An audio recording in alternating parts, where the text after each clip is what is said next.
तर या नवले पुलावरील अपघाताची कारणं काय त्यावर नजर टाकूयात। अवजड वाहनांनी डाव्या मार्गिकेवरून जावं हा नियम पाळला जात नाही।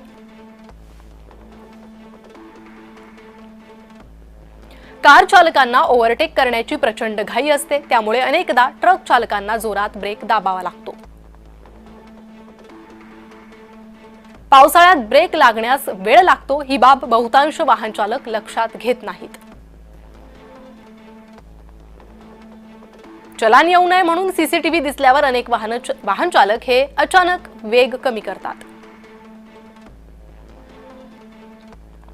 खेडेकर नगर मधून येणारा रस्ता नवले पुलावर राष्ट्रीय महामार्गाला मिळतो, तिथे गाड्या एकमेकांवर आदळतात। तर ही कारणं समोर येतात ज्यामध्ये अनेक वेळा वाहन चालकांच्याही चुका असतात।